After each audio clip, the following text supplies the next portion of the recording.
జీవితాన్ని ఆవిడ ఎఫెక్ట్ చేసింది. ఎలాగంటున్నానంటే బస్సులోను లేదా పబ్లిక్‌లోను ఇంకొకళ్ళు అంతమంది ఉండగా మిస్‌బిహేవ్ చేసే అవకాశం చాలా తక్కువ ఉంటదండి.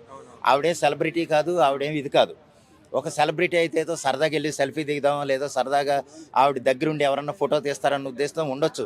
కానీ ఏంటంటే ఆ రీల్ తీసిన ఆవిడ సెలబ్రిటీ కాదు, మామూలు కూడా కాదు.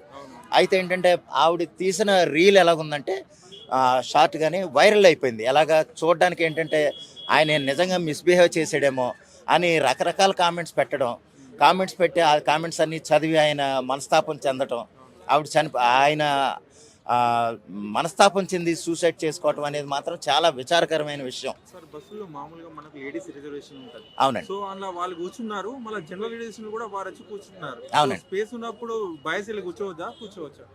బాయ్స్లు ప్లేస్ ఉన్నప్పుడు కూర్చోవచ్చండి. కానీ మిస్‌బిహేవ్ చేశారో చేయలేదో మనకు నిజంగా తెలీదు. కానీ ఏంటంటే బస్సులో అంతమంది ఉండగా మిస్‌బిహేవ్ చేసే అవకాశం లేదు.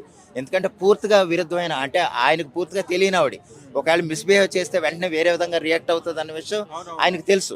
ఆమె స్పాట్ లో రియాక్ట్ కాలే, రీల్స్ చేసి దాన్ని సోషల్ మీడియా పోస్ట్ చేసి అది కేవలం ఇంటెన్షనల్గా చేయటమేనండి. అంటే ఇంటెన్షనల్గా వ్యూస్ పెరుగుతాయన్న ఉద్దేశంతో చేయొచ్చు. కానీ ఆ విషయంలో ఇంకొకళ్ళ జీవితాన్ని ఎఫెక్ట్ చేసింది ఆవిడ. అదైతే మాత్రం రియాక్ట్ అయిందా లేదా అనేది కూడా తెలియదు కదా. రియాక్ట్ అవ్వకుండా నన్ను ఇలా ఇబ్బంది పడుతున్నాడు అనేది అంత ధైర్యంగా పోస్ట్ చేసింది అంటే ఇబ్బంది పడకుండానే పెట్టిందంటారా? అంటే ఆవిడ ఉద్దేశం ఒక విధంగా ఆయన ఆత్మహత్య చేసుకుంటాడు ఈ రూల్స్ చూసేస్తే అని అయి ఉండదండి. కానీ ఎలాగంటే ఎవరన్నా అలా చూస్తే కనుక ఇంక జాగ్రత్తగా ఉంటారేమో, కొంతమంది మిస్‌బిహేవ్ చేయకుండా ఉంటారేమో అన్న ఉద్దేశంతో పెట్టుండొచ్చు.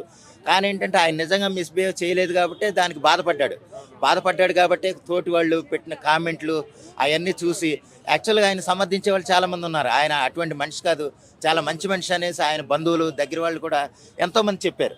అయినా సరే ఆయన మనస్తాపానికి గురై పాపం, ఎందుకంటే ఆయనకు ఫ్యామిలీ ఉంటుంది. వాళ్ళ మాటలు భరించలేక ఆయన ఆత్మహత్య చేసుకున్నారు. ఏదేమైనానండి మనకి రీల్స్ సరదా ఉండొచ్చు, లేదా యూట్యూబ్లో షార్ట్స్ సరదా ఉండొచ్చు. ఏదేమైనా సరే ఆ రీల్స్ ప్రకారం లేదా ఆ రీల్స్ మీద మోస్తూ ఇంకోళ్ళ జీవితాన్ని మనం నాశనం చేసే విధంగా, ఇంకోళ్ళ జీవితాన్ని ముగించే విధంగా మన రీల్స్ ఉండకూడదు, మన టాపిక్స్ ఉండకూడదు. అవునండి, ఫేమస్ చేసే విధంగానే చేసి ఉండొచ్చు. ఎందుకంటే చూడడానికి ఎలాగుందంటే ఆవిడ పెట్టిన పోస్ట్ ప్రకారం చూస్తే ఆయన చనిపోయినంత వరకు ఇతను మిస్‌బిహేవ్ చేసాడే అని అనుకుంటాం.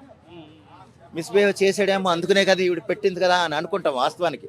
కానీ ఏంటంటే ఆయన చనిపోయే వరకు అది మిస్‌బిహేవ్ కాదు, నేను అలాగెందుకు చేస్తాను అన్న ఉద్దేశంతో ఆయన చనిపోవటం అనేది మాత్రం అందరూ బాధపడాల్సిన విషయం అండి. ఎలాగంటే అది తప్పు. ఆవిడ కూడా ఏంటంటే కొంచెం జాగ్రత్తగా ఉండి ఇంకోళ్ళ జీవితాలు ఎఫెక్ట్ కాకుండా ఆవిడ తను రీల్ చేస్తుంటే బాగుంటుంది అనేది నా ఉద్దేశం. ఎందుకంటే ఇప్పుడు ఇలా తీసుకుంది చూడడానికి ఏంటంటే ఆయన దగ్గరగానే వెళ్ళినప్పుడు ఓహో నిజంగా ఈయన అలా చేసాడేమో అందుకని ఆవిడ అలా మాట్లాడిందేమో అనుకుంటున్నారు. కానీ ఏంటంటే అది చాలా తప్పు. అంత ఆవిడకి నష్టమైపోయే విధంగా లేదు. కానీ ఏంటంటే టాపిక్ అటువంటిది కాబట్టి ఆ రీల్ వైరల్ అయిపోయింది. టాపిక్ మిస్‌బిహేవ్ చేసాడని కానీ ఎవరైనా సరే వెంటనే వైరల్ అయిపోద్ది ఆ రీలు. అందుకోసం ఆయన ఇబ్బంది పడి ఆయన ఆత్మహత్య చేసుకున్నారు తప్ప అటువంటి రీల్స్ మరొకరు చేయొద్దని, ఇంకొకళ్ళ జీవితాన్ని మీరు ఎంత సరదాగా ఉంటారో, ఎన్ని ఫ్రాంకులు చేసుకుంటారో చేసుకోండి, తప్పులేదు. ఎందుకంటే మీరు ఇండివిజువల్గా ఎదగాలి కాబట్టి, మీ రీల్స్ కూడా వైరల్ అవ్వాలి కాబట్టి. కానీ అదే సమయంలో ఇంకొకళ్ళ జీవితాలు ఎఫెక్ట్ కాకుండా చూసుకోండి అనేది నా ఉద్దేశం.